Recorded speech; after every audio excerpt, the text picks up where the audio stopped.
always been cautious and careful, cutting off trouble's head before things can escalate if I'm able. That's why I like the likes of Harvey, Suarez, and Johannes. For all who we are, for all the enemies the likes of us can make, such a thing has never happened before, because I do everything to make sure it doesn't happen. So to see Hannah in danger, I don't quite know how to feel or what to do. Of all the times for there to be a hostage situation, if this is even one, why now? Good fucking God, what is going on here? Help me. Please. Please make it stop. I think death would be preferable if my sense of self-preservation was shot to high hell. It would deprive me of choice and of responsibility in the matter. And I don't want to think about how fast my heart beats, so that I hardly hear anything other than my own heartbeat and her pleading. Please. They're in my head. Screaming. It hurts so much. What do I do? What can one do against something holding your life in their hands? With a woman that looks more monster than man. When the woman's expression turns into one of amusement and her laughter fills the air, I want to call her out on it. There's a rage simmering just beneath my skin. But my own scream dies down in my throat. All I'm able to muster is a pathetic croak. She laughs as if this is all some sick joke. My breathing becomes a bit too shallow for my liking, and I feel like I'm on a precipice where one wrong move can lead to someone dying. This is crazy. All of it. Luke, help me, please. I can't. And something in me snaps.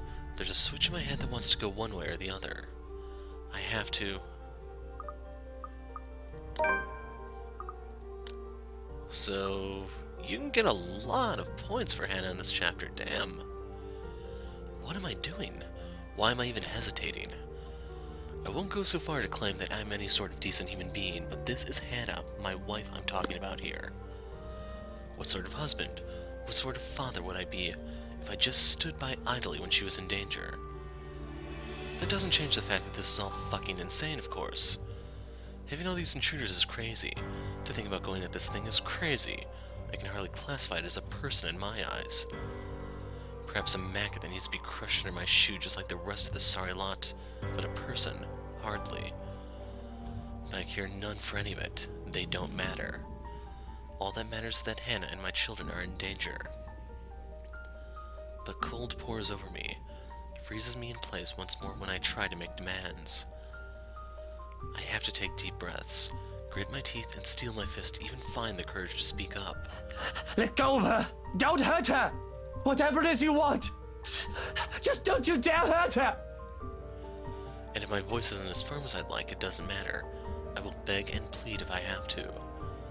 On my knees, bend my fucking proud neck and maybe even break it just to make sure she's safe.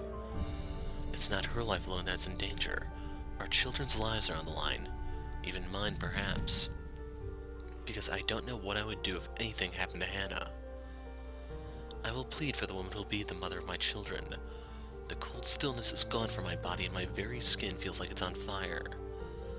And I have to shout, scream at her when Hannah continues to cry out in pain. What do you want? Money? Is that it? I'll give you however much you want. Luke, please make it stop. I want it to stop. Just stop whatever it is you're doing to her. Can't you see she's hurting? I cannot stand for this. Let go of her! Now! I say it with such ridiculous conviction, and of course she won't listen. Why would she? She has the upper hand here. There is no reason for her to do as I ask. But her voice is but a whisper and deathly slow, and I'm hard-pressed to hear it over the pounding of my heart in my ears. She speaks. The woman from the gardens and the servant girl from the ballroom. From the hallucination, vision, memories, whatever they were. A hush settles over the room as we listen. Do you really wish to be with her? There are no second thoughts. More than anything! So please, let her go! A life for a life unlocked. Though her expression doesn't change. I have this most awful feeling that it wasn't the answer she was looking for. I can see how the woman's fingers tightens around Hannah's throat, hear the hitch in her breath, and I fear that I've made the worst decision in speaking out. I didn't think she'll listen, yet she does. A hand on Hannah's back sends her falling down the stairs. I move to catch her, and that sends us both sprawling at the foot of the stairs. With my back to the ground and her on top of me, the pain doesn't even register in my head. All I can worry about is Hannah and the baby's well-being as I push the both of us off the ground and away from the stairs, away from her. Are you alright, Hannah? Are you hurt? It takes much too long for my liking before she speaks. All she's able to do for a moment is whimper in pain, a hand to her throat. And when she does manage to speak, her voice is far too faint, along with the hold she has on my arm. It's terrifying to see her like this, and to think I nearly lost her. We are fine, Luke. I'm sorry. Just give me a moment. For a moment we forget, but You deserve each other. just hearing her voice triggers something in Hannah and she starts to tear up. Her face contorts into one of pain and fear. But I grab her by the shoulders to keep her in place so that she can see me and only me, and so that I can only see her too. Look at me, Hannah. Look, I'm here. You're safe. I won't let her hurt you again. Do you understand? Just breathe. I don't know exactly what in bloody hell is going on, yet I can't find it in me to care. Whoever these people are and whatever they're here for. These are not acceptable conditions for a pregnant woman. For all I know, this is all some dumb charade to get to me. All the times I've seen the woman before could have been an act to get to me, to get under my skin. And to think they dare hurt Hannah? For all that, the fear I had felt, seeing her touch Hannah, I can only think of her as an actress in grotesque makeup. My hand still shakes, the fear not having quite gone, but anger fills me as I look at the woman, a sneer on my face. How dare you! I don't care who you are, but how dare you touch Hannah! I want you out of my house, out before I call the police and have you put away for the rest of your miserable life! And that goes for all of you! I hold my ground, firm and strong with my declaration. But the nerve of her, she just laughs in my face. A terrible, dreadful laugh that makes me feel as if there are ants crawling on my skin and maggots squirming into my ears. You are telling me to get out of your house. You threatened to lock me up. She laughs, and she laughs. What's so funny? What are you laughing at? None of this is funny! But she persists, and it almost feels like her voice is in my head. Oh, no different. No different. You're all the same. You can all suffer together. And that is when everything turns to complete and utter shit. It's a slow thing, a whisper more than a bang as the darkness creeps into every corner of the room. The walls shudder and groan. Blood runs from the ceiling, crawls down the walls, and stains the floor. It feels as if life itself is being sucked from the house slowly but surely. The beauty of the place is gone, with only the dead, decaying remains of a mansion left in its wake. I don't have to wonder if it's just the foyer that has become this nightmarish place. I can already hear it. Gone are the growling of thunder and the lashings of rain and wind against the foyer's high windows. All of it's been replaced by a more grating sound. A cacophony of voices from nowhere and everywhere echoing throughout the now horrid walls. Voice that neither belongs to us nor the people who live here. What's going on?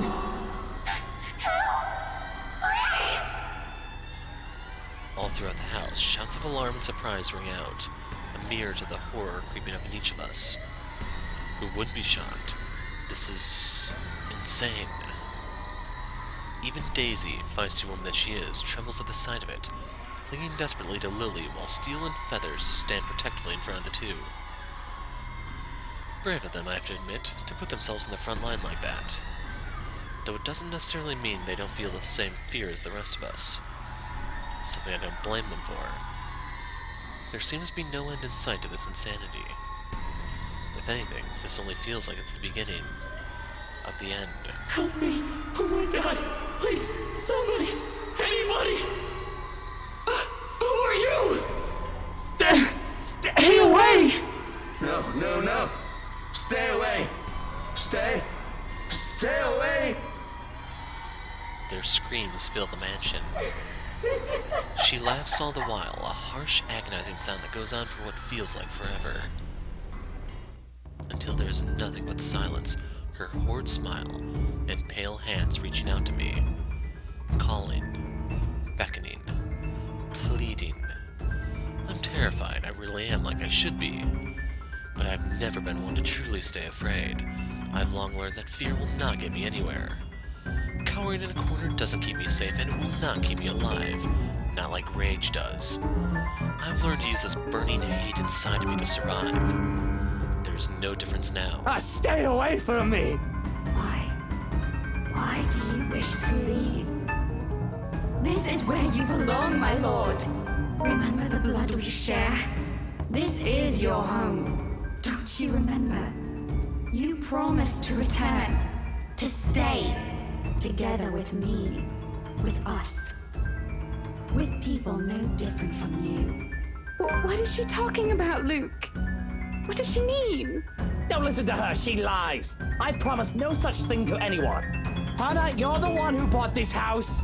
How should I know what she's babbling about? I never even wanted to be here in the first place. A terrible case of mistaken identity, that must be it. I'm quite sure of it. I don't know this woman, this monster. Why would I say that to someone like her? In my entire lifetime, I've only made and kept sincere promises to a mere two people, Hannah Evans and Eleanor Chandler. No one else. The rest of those who claim I've promised anything to them can go fuck themselves. Bloody hell, I may enjoy the company of women, but I am not an idiot to start spouting such nonsense to anyone. A line must be drawn, especially if I'm to keep myself alive. Yet, she still goes on, insists, making me appear a liar in front of these people. Of course you still deny it. Have you truly forgotten? You haven't changed, I see. Still a deceiver. She's lying! You see, my love, nothing has changed. Still no difference, you and I. Just like the rest of us. Just like every single soul in this putrid wreck. We've waited for so long. You can hear them, yes. Their pleas, their calls, their invitation. Come, my lord. The house seeks its master. The monster reaches out again, her hands a gory, abhorrent sight, along with that smile spread across her face.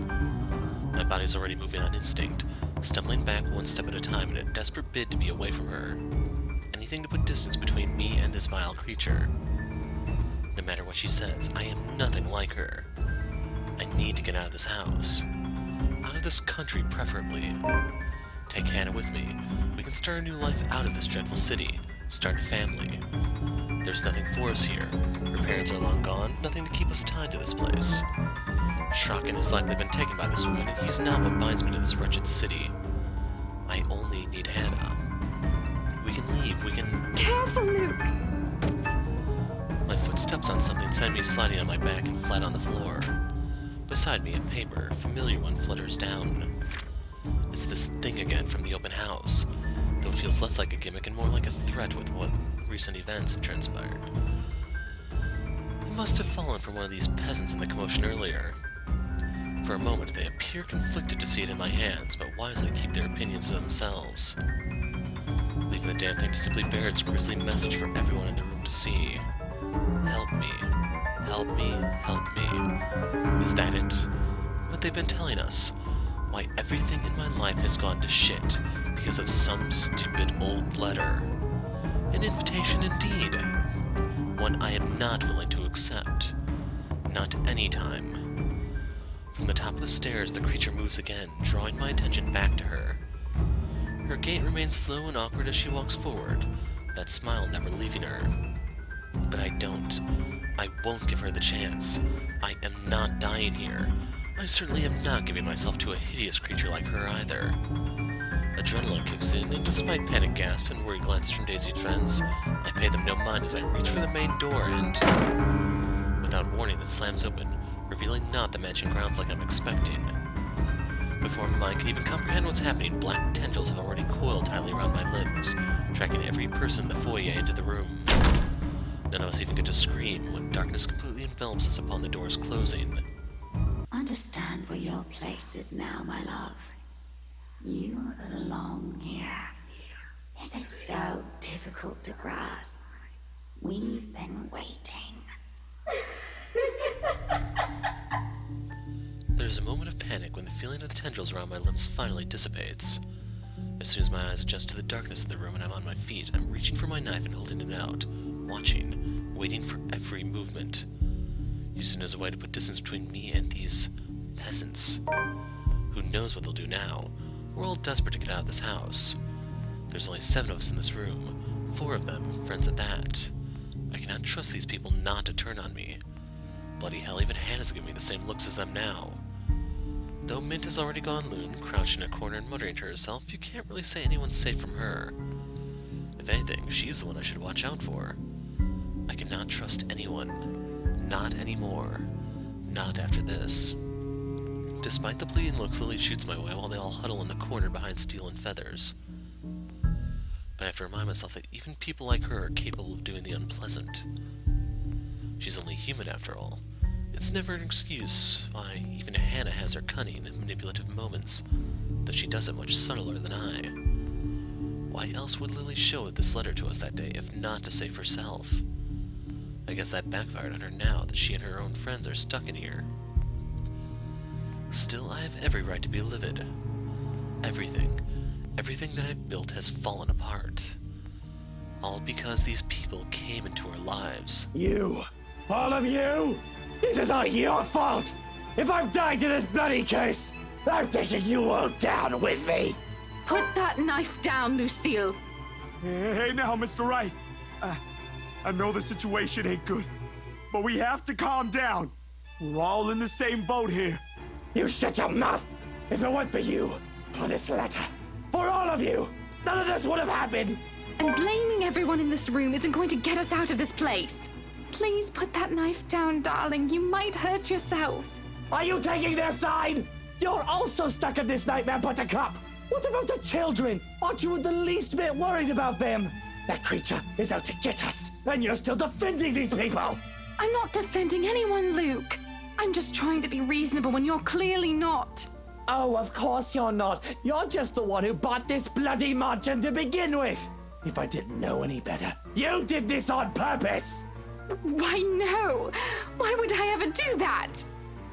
This was only meant to be an anniversary gift. For you. For us. For the family we're going to have. Right, anniversary gift. Oh, here's your gift, darling. Oh, by the way, there's a curse included in that package. I hope that's all right. Are you really that eager to get rid of me, Hannah? Because if that's what you've been meaning to do all this time, you might as well just put a knife in my back while I'm... Suddenly, Hannah steps up and slaps the knife away from my hand. Said knife slides uselessly under the table out of my reach. Before my mind registers what's happening, a sharp blow explodes in the side of my head, sending me reeling backwards. Soul Fist unlocked. She merely stands before me afterwards without even batting an eye, glaring at me as if she might just rip my head off in this instant.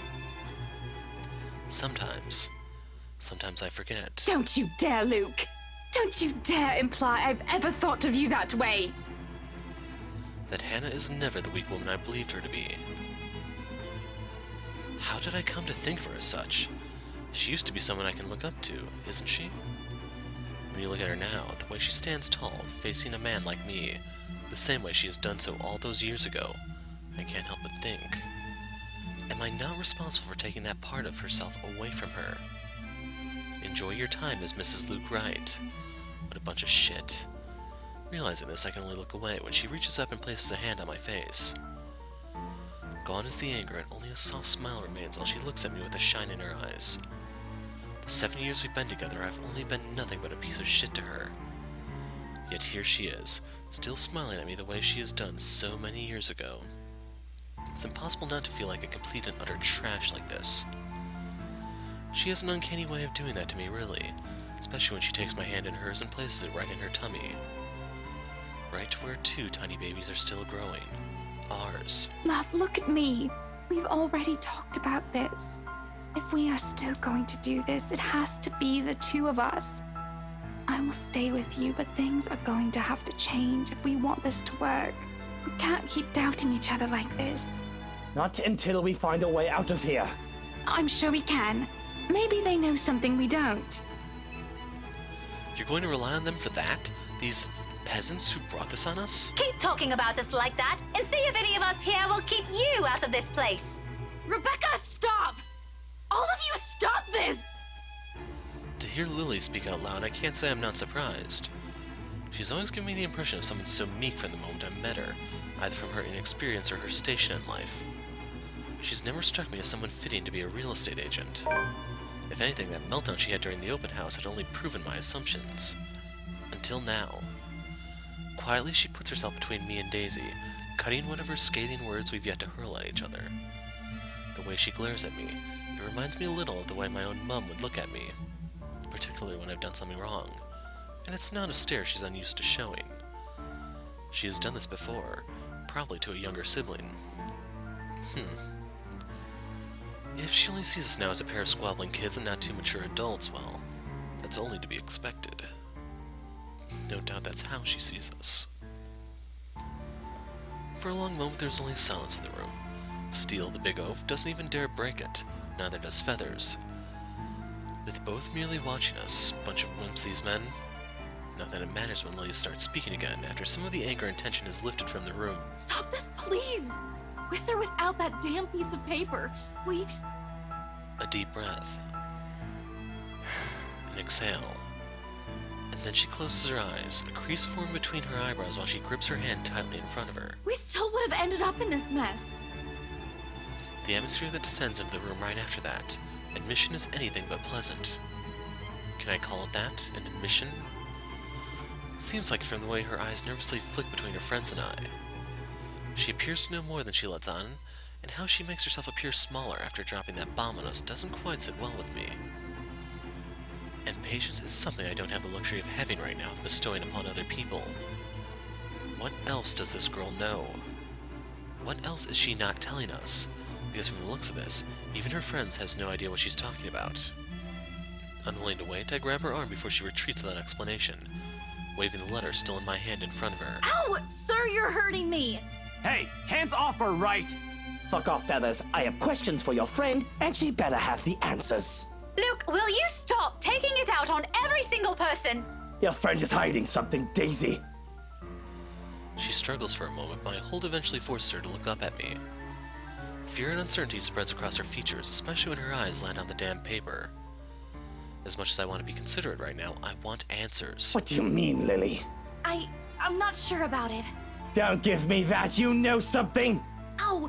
Please, sir. I know the paper's useless, okay? At the mention of the letter, all of a sudden, Min stands. I've almost forgotten she's here. Her ramblings haven't faded away in the shouting.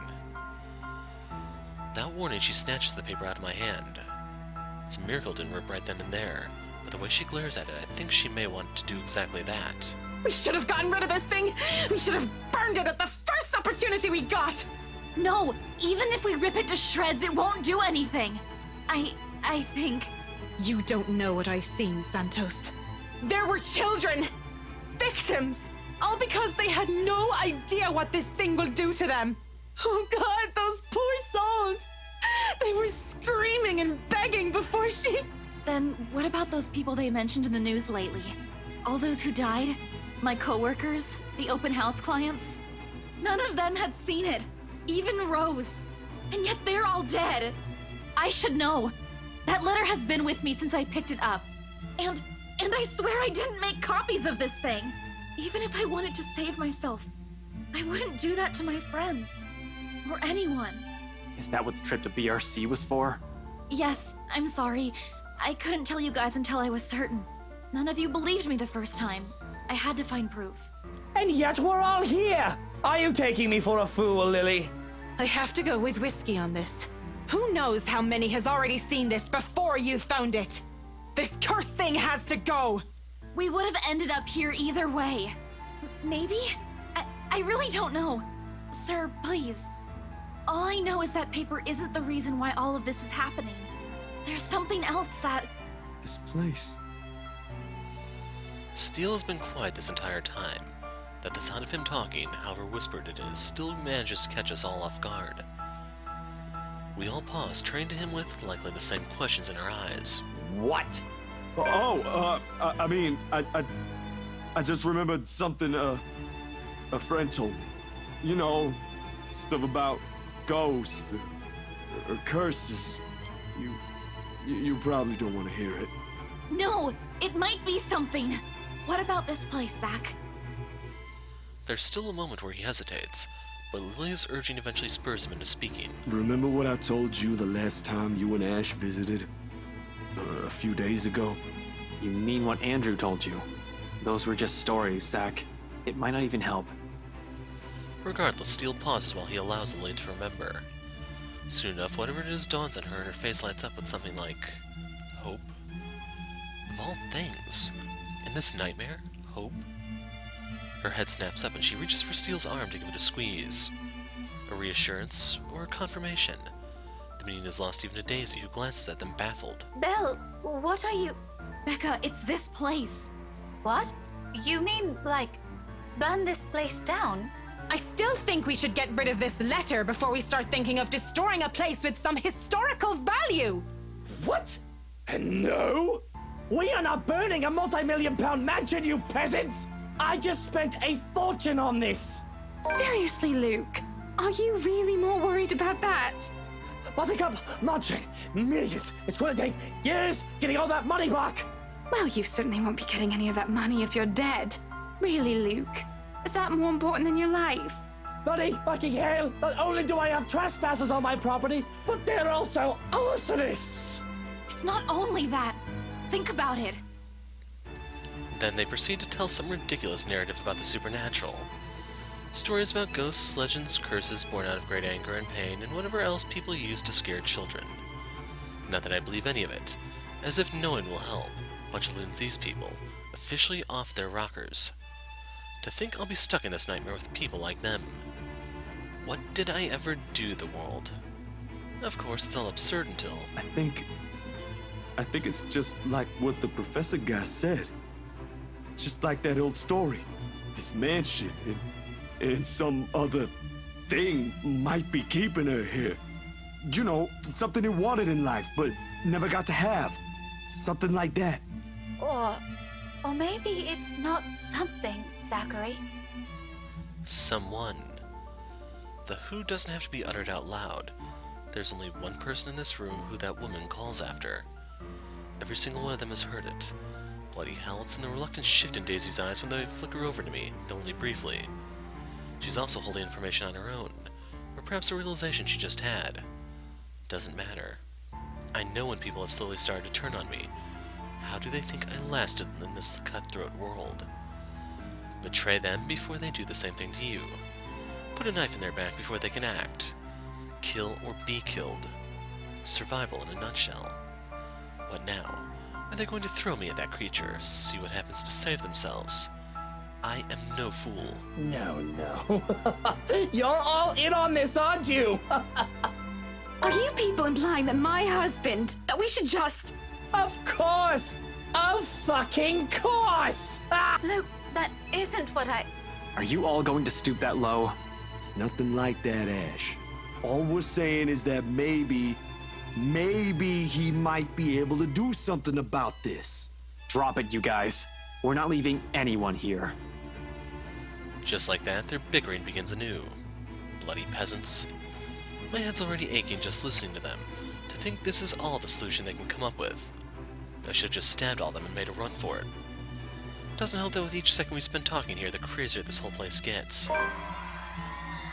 The voices have become louder and somehow sounding more vicious. If the things in this room start floating, mark my words, I will fucking flip out. And they may not be thinking of it right now, but eventually, they'll turn on me. Such is the nature of humans. Better find a way out of this place as soon as possible if I want to stay alive. Fuck, I still have so much to do. None of our choices seem sound, but who knows? We don't understand a shit about this place. Might as well try everything, yeah? Whatever works. If I also have to be the one to make that bloody decision, so be it. Less room for errors, with the only sane one doing the thinking. On the off chance I'm wrong, well, they suggested it. I decide to... So, I will cover both routes. I'll probably make the other one a different video. I'm going to regret this, I will. But with these cries growing louder, this has become the easiest decision I've ever made. I'm getting tired of hearing her sobbing, really. It's just irritating. Isn't she getting tired of it? Besides, someone has to act fast, think fast.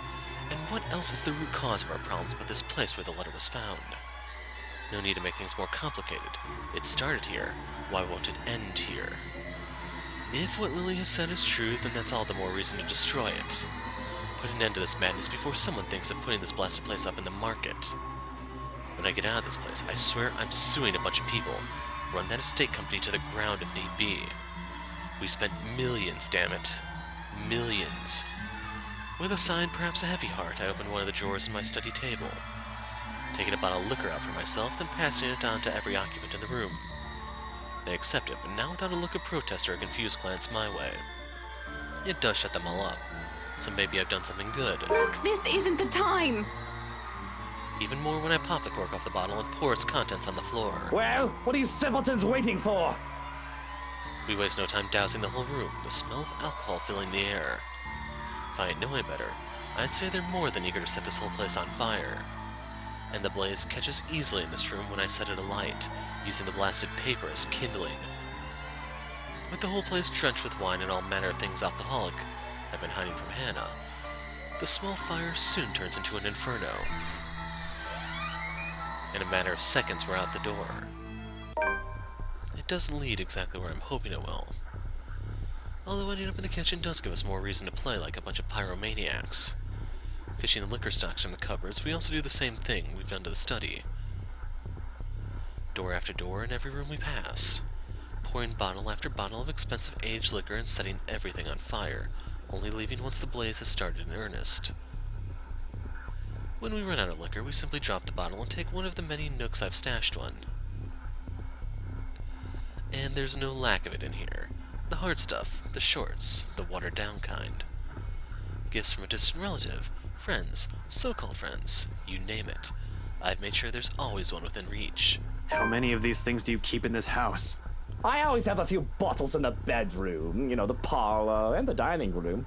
You have problems, man. Well, isn't this the time to discuss them? Turns out it'll be useful now. Not to drown out my sorrows, but for this. Wonder of wonders. Though I suppose I can now say it has also saved my life. But there's no time for some introspection now, because with each room we pass and burn, the place also becomes easier to navigate. As if it's slowly righting itself. Returning to what it's supposed to be. Soon we finally find ourselves standing before the main door. The strong odor of burning wood, cloth, and varnish alike wafts from under the doors of the rooms we've previously torched, slowly filling the hall with a thick black smoke.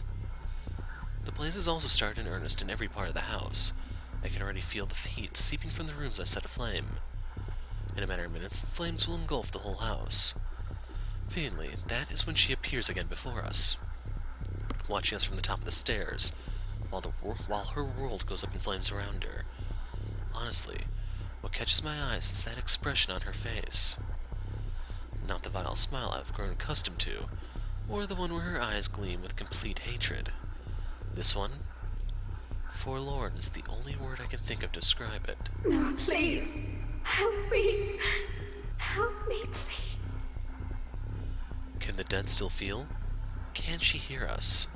Or is that merely another one of her tricks to trap us in this nightmare? Like this, however, she seems almost like the woman she used to be. And I don't waste any time pondering over it. Not with the exit just a few steps away. The door is finally open, and through it I can glimpse the world outside. Safety. However, I do turn, if only to see the last of her. A farewell more than anything. For all her attempts to lure me, draw me in, her wishes to be with me, she does not stop me when I finally run from this horrid place. Quietly, she disappears. Light it up unlocked. Watching a multi-million-pound house burn before me. For some reason, nothing about this bothers me. Maybe it's that one last look on her face that has changed it. Maybe it's what I've seen and heard inside. There's only a calm, a stillness. The same hush that comes after a terrible storm has swept the countryside. And with it is the sight of the sun rising above the horizon. Ever so slowly, the sky begins to lighten before my eyes. Darkness giving way to the warm morning hues, soft rays spilling over the vast expanse of Luxmorn's countryside.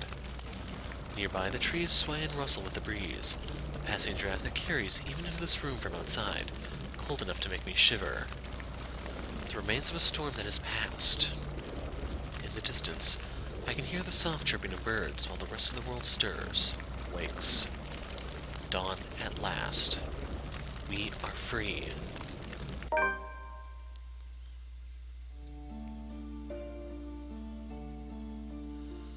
Like the flames that engulfed the mansion that night, whispers quickly spread across Luxborn City after the incident. Officers who investigated have simply deemed it an unfortunate accident. Regardless of the truth, Luke Wright files criminal charges against Briar Realty Corporation after, for undisclosed reasons to the public, forcing the latter to declare bankruptcy. A move that has merely stoked the rumors further. But for those who still believe in the stories of the old, and those who know the truth, it is but a testament to the curse and the secrets the Ermengarde mansion has hidden for centuries. If there will come a time, those will finally be revealed. Only the ashes of the now ruined mansion know. However, on nights when the wind howls and thunder booms across the sky, some still claim hearing of voices where it once stood. Of cries and wails that fill the nights and desperate calls of help for anyone who dares listen. As for those who once tread its halls,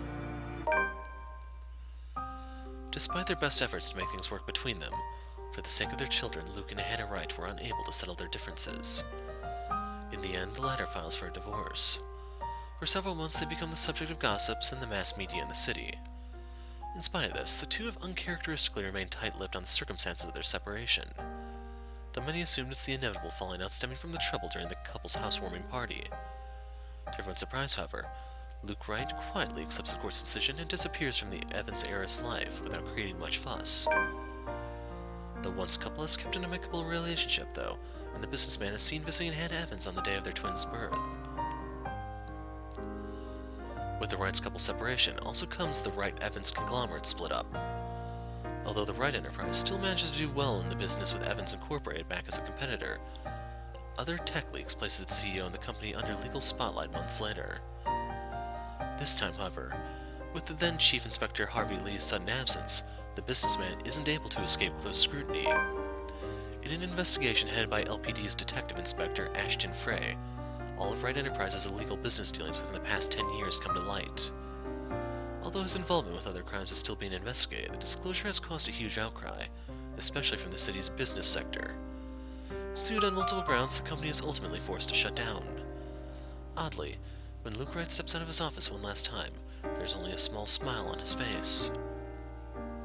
To avoid public outrage, the once affluent businessman immediately leaves the city. All of his bank accounts have been emptied, including his Luxborn apartments, leaving out a single trace or clue where he might be hiding. The last anyone has seen of the man was on a flight bound for Ireland. To this day, no one has heard from him.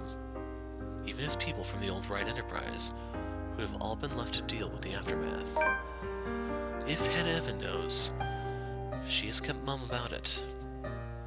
Though over the past few months after the situation has calmed, some have made claims of spotting him flitting in and out of the city, if only to check on those he has left behind. Her own woman unlocked. Following the company split, Hannah Evans reestablishes Evans Incorporated, becoming its CEO like her late father has always wanted for her. Though a bit out of practice and doubted by many people at first, the Evans heiress quickly finds her bearings and proves to be every bit as talented in the business as her parents. Soon under her management, the new Evans Inc. flourishes, becoming one of the prime investment and finance companies in Luxborn City. Months after her recovery, Marianne McCullough heads back to her homeland, ready to close a chapter of a past she has left hanging for so long. There she visits Lorraine's grave, asking for forgiveness from the girl she once loved, something she has intentionally avoided for years. Although the terror of what she has witnessed inside the Ermengarde mansion still clings to her, she bravely chooses to move on from it, turning a new leaf by focusing on a new branch of her interior design company and leaving her interior design company at Luxmore in the hands of her secretary instead. Although she never returns to the city after, she is frequently seen visiting to check on the people she's been acquainted with in her years there. Having finally accepted herself, she won't deny she's in a happier place now. By some stroke of luck or an unfortunate circumstance of late, Marianne encounters Luke Wright once again, almost a year after she returned home. She meets the man in the local marketplace, newly settled, fumbling, and confused. Although her opinion of him remains ambivalent at best, she reluctantly offers help, especially after seeing him stumble on his Gaelic more times than she deems acceptable. And it becomes a start. Not to a close friendship by any means, but perhaps something akin to it. And on better days, when vitriol and scathing words don't get in the way, there's only the pleasant companionship one offers to the other. Casual visits to the other's home, sharing a bottle of wine or two, and simply talking about anything under the sun. A comfort after the things they can no longer have. Something they both eventually learn to appreciate with time. Despite making the Ireland branch of her interior design company her focus now, Marianne continues to cater to her most avid patrons in Luxmore when requested. And after her work on the Ermengarde mansion, Hannah Evans has never trusted another to handle the design for any of the places she owns. Upon moving back to Evans' mansion after her divorce, Marianne's name is the first thing she calls, and the woman is quick to fly back to the city at the socialite's summons. Not only helping with the decorations of the old place, but also assisting with the renovations, much to Hannah's delight. Since then, the two women have kept a close friendship and business relationship. Often, they can be seen going around town together when Marianne's in town, and the Evans heirs can be heard recommending the designer to her peers during parties.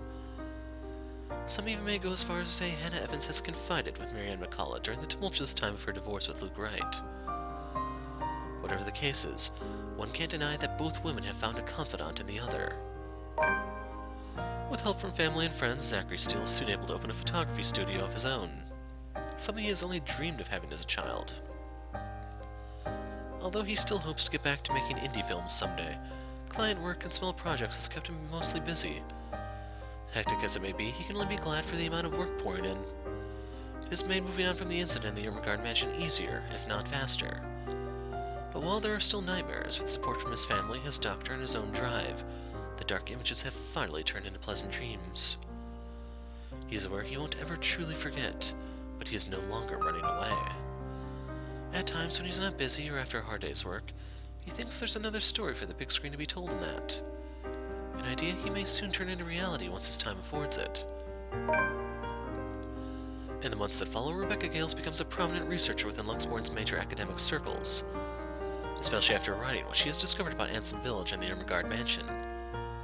With help from Professor Andrew Clark, she is soon able to secure funding to continue her research, presenting her findings yearly at local and international symposiums. Now at the tail end of her current study, she hopes to publish her first book, correcting all inaccuracies in the city's current history. A move supported by both colleagues, students, and friends alike. Though she knows she still has a long way to go before she can even begin to change people's minds about it, Professor Clark has warned her as much. She perseveres. Doing it not for herself, but for the sake of a history the future generation must never forget. No matter how disturbing her experience with the curse may have been, she remains the worrywart she has always been. Even after what she has seen, she continues to fret over people she cares about, sometimes much to their frustration or embarrassment. But if there's one thing that has shifted, it's her relationship with the people in their little group, particularly with Zachary Steele. In fact, on numerous occasions she has been spotted dropping by his new studio, bringing the man food on days he's swamped with work. They all seem to have grown more comfortable around each other than before. Maybe it's born out of their shared experience. Or maybe the way they see each other has simply changed naturally due to the years they've known each other. Regardless of the whys, it's a change the man welcomes and appreciates. In turn, he strives to return her kind gestures whenever he can. For all the horrors they've seen, who would have thought something good will come of it? Things have inevitably become strained between Ashton Frey and Rebecca Gales in the months following her confession. And with their lives getting busier, the two have eventually drifted apart. Although neither talks about it, and the teacher still strives to forget an old love, it's clear in Rebecca that there are still feelings left she couldn't let go of. If anything, however, this has only made it obvious how much has changed between them, and how much she has clung to the idea of Ashton from their younger days, the one that may not have been there in the first place. It's merely an idea for a starry-eyed young girl. But if there will be a time when she'll be able to accept this, to move on from the hurt and repair an old friendship that has fallen to ruin, only she knows. When Worlds Collide unlocked. Amidst her struggles, Rebecca finds an unlikely friend in Luke Wright. While he avoids the city like a plague nowadays after losing both his company and his family, he makes an effort to drop by from time to time. Mostly to visit his goddaughter, Kylie Suarez, though the man still won't admit it when asked. Despite starting off on the wrong foot, Rebecca considers his presence a blessing now, a familiar face after all she has seen. The same thing seems to go for the former businessman, confiding the woman of his problems, petty or otherwise. At times, when their circumstances allow it, the two can be seen taking Kylie out to the local park, watching over the child, or sometimes simply engaged in a mundane conversation, enjoying each other's company, and never talking about anything that hints of any misfortune. Whether this will ever grow into something more, only time will tell. With her newfound courage, Isabella Santos finally chooses to pursue what she really wants for herself. Having made enough to keep her family afloat for a few years, and with their blessing, she quits her job at Briar Realty Corporation and takes the scholarship offer from the local university. Though remarkably out of practice, unsure if she'll be able to keep up by the time she returns to university, she finds her feet soon enough with the help from people close to her. And with her confidence in her skills growing, so do the number of people recognizing her and her work. It doesn't take long for several award-giving bodies to take notice of her. For all her accomplishments, however, she has never truly forgotten what happened at the Ermengarde mansion. The images still remain in her, and on particularly unpleasant nights, terrors continue to visit her dreams. She knows those won't ever disappear from her life. It has become a part of her in the same way death has permanently taken from her. However, she's no longer afraid. And with a brave face, she carries on, earnestly wishing that someday she'll be able to paint brighter, more vivid thoughts on her canvas. An honest portrayal of life and hopes amidst fear. Shortly after accepting the scholarship grant from Luxembourg University, Isabella moves from Salem Mill residences in favor of staying in a dorm close to her campus. Although Rebecca Bales, quick to offer assistance for the move, she does admit she will be missing her neighbor of more than 5 years. When all is said and done, she becomes fonder of the girl over the years, and with their shared experience over the curse, they have only grown closer. Isabella leaves with the promise to visit every once in a while. And even though she still jokingly complains about Rebecca's bossy attitude, she confesses that she also misses the woman's fussing. After all, in a place miles away from her real family, Rebecca is still the closest thing she has to a sister. More than a year later, once everything in their respective lives have settled, Zachary Steele and Isabella Santos finally hold their first exhibition together. A project that has been in the making for almost 2 years, after the photographer casually brought it up to the other artist. While merely intended as a small event, it has been surprisingly attended by several members of Luxembourg's upper class and art enthusiasts. Although only a few of the pieces have been meant for sale, the show has brought prominence to Zachary and Isabella's names in the city's art scene. It has since been followed by several other exhibits by the two, both in and out of the city. Currently, they are planning to hold their first show overseas. Yet, even with this unexpected, overwhelming fame, friendship between the two has remained strong. Theirs, after all, is a bond that goes beyond being mere partners in a small project. He's her family as much as she is his. While she's aware she still has plenty of ways to go, getting back to school has also opened a lot of opportunities for Isabella. At times, part-time work has started to come in droves, and she is able to support herself financially through her art alone. Something she has only dreamed of as a child. And when clients are generous enough, she's able to send money back home as well, despite her family's reassurances. One such client is Marianne McCullough's interior design company, who frequently commissions her for murals after the woman has learned of her skill. Though at times she finds it difficult to keep up with the interior designer's standard for quality, it's a job and a challenge she's only too happy to accept, if it means doing what she loves. Following the success in bringing the Luxembourg firm case to a close, Ashton Frey receives a recommendation for transfer to Luxembourg's lead agency against organized crimes. An endorsement eagerly backed by the newly appointed successor to the late Chief Inspector Lee, Abigail Harris. Knowing he'll have more resources, leeway, and a bigger chance at ultimately bringing Luke Wright to justice, Ashton Frey accepts. He still warns the people close to him against Ryan and his associates, but only a friendly reminder now more than anything. Though he does worry, he believes they are wise enough to know who and what they are doing and trust their judgment. For now, he has decided to leave the evidence and the law to speak for itself, and take care of the man once the proper time comes. Nowadays, police work and operations keeps him busy, sometimes taking him away from the city he grew up in for days on end. A rare thing for him to enjoy once upon a time, yet this time he never loses his drive.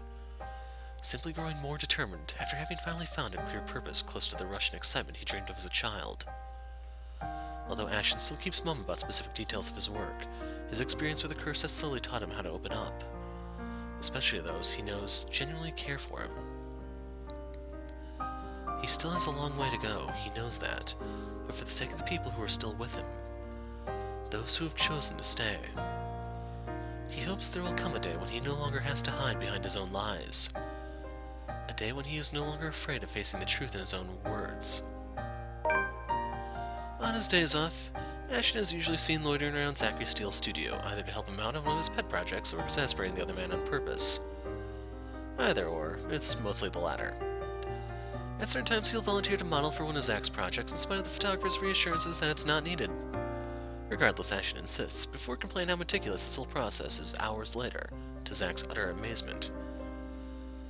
Though sometimes they may get into small, trivial arguments, things have stayed cordial between the two.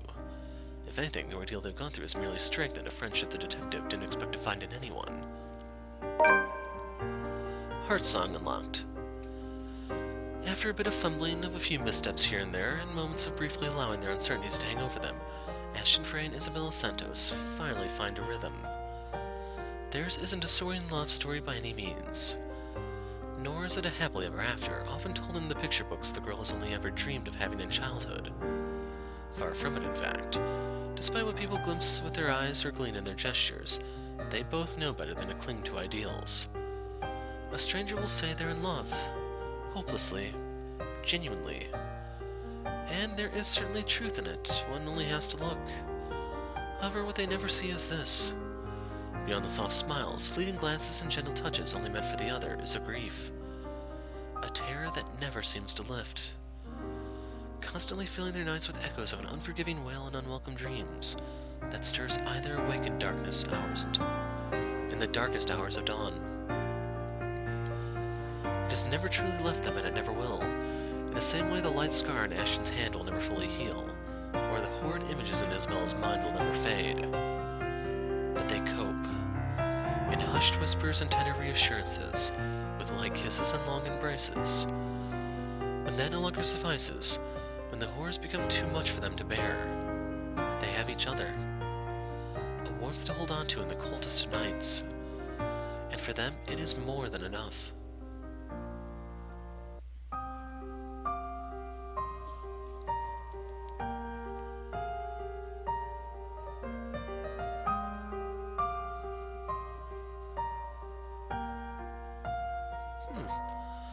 I didn't know that the priest shared a voice actor with these two. Before the rules were set, I've never been a winner. I didn't want to play. I thought there was a way out, but there's no exit from this maze, where every path is the wrong turn and every choice is a mistake.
'Cause people can lie, but my lone heart beats true.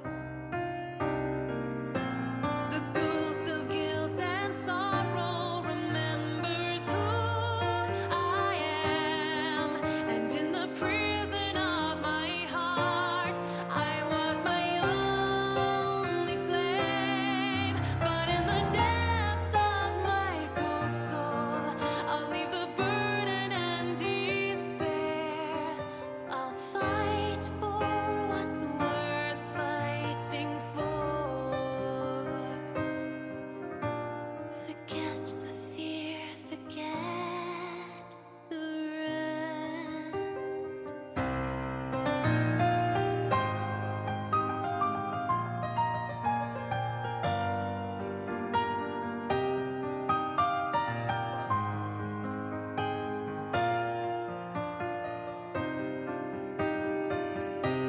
I lied to the Lord, I lied to myself, I lied to you and everyone I care, until there were no more lies to tell.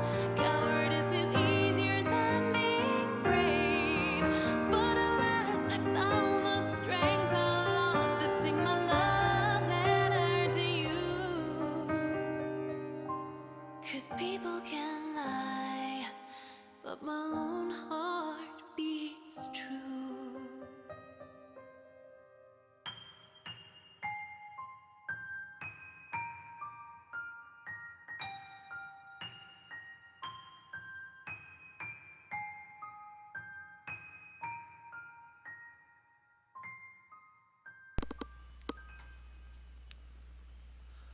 So there you have it. So I don't know if I said it in a different video, one of the things that annoys me is, like, it doesn't ever tell you what you need to do to trigger this and stuff like that. It makes it a lot more difficult to unlock the various nodes here and there, and it's just a mess. So as you can see, there's quite a bit of branching that can go on depending on who's alive, who isn't, and if you actually do stumble onto the true end, which you need to make progress towards. Theo? Where are you, Theo? Theo? Please? She's here! She's still here, Theo! Help me! Please!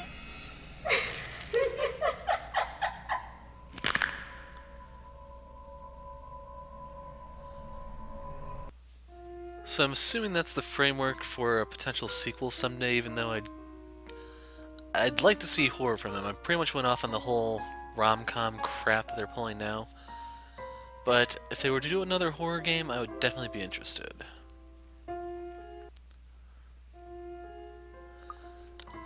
So anyway, we can hit up the epilogues here. Individual good, Luke variant 1, 5, Hannah 1, Marianne. She only has one, I guess? Zach variant 1, Rebecca variant 2.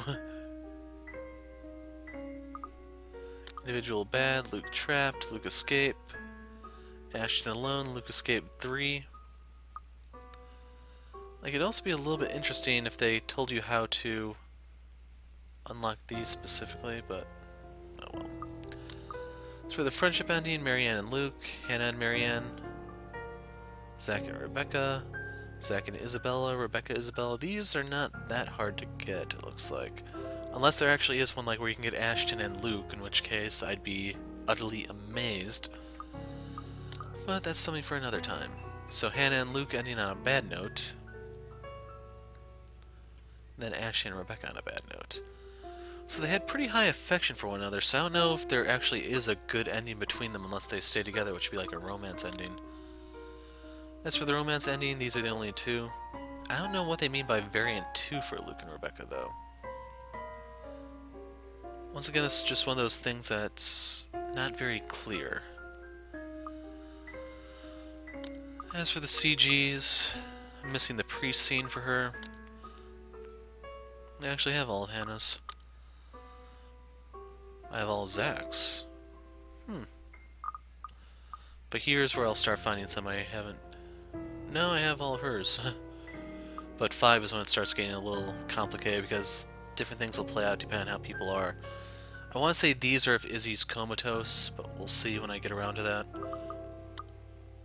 Then Ash has a ton of variables in his.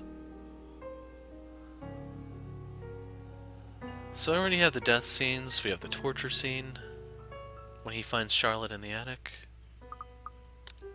Significance of that you will not understand until I get to the true ending.